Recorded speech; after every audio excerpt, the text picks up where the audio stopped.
రాబోయే 3-4 ఏళ్లలో మన ప్రధానమంత్రి ప్రపంచంలోనే చాలా ముఖ్యమైన వ్యక్తి అవుతారు. ఇప్పటికే ముఖ్యమైన వ్యక్తి, కానీ ఇంకా ఎక్కువగా అవుతారు. ఎందుకంటే కొన్ని విషయాలు జరగబోతున్నాయి. అవి జరగడానికి ఆయనే కీలక పాత్రధారులవుతారు. 2017లో ఆయన ఇక్కడ మొదటి ఆదియోగిని ఆవిష్కరించారు. ఆదియోగి అంటే దేవుడు కాదు, ఆయన మొదటి యోగి. ఆయన మానవాళికి అందించింది శ్రేయస్సునిచ్చే సాంకేతికతలు. ఇవి కేవలం పైకి చూసి ఏదో అడగడం కాదు. మన ప్రధానమంత్రి దానికి ప్రతిరూపమని నాకు అనిపిస్తుంది. ఆయన పైకో కిందికో చూడరు.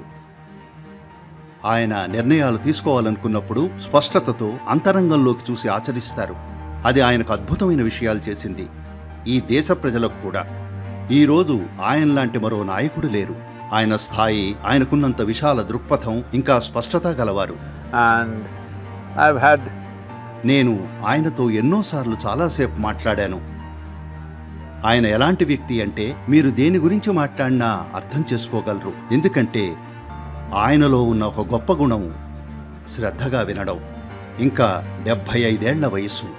ఇది దేశానికి ఒక పండుగ.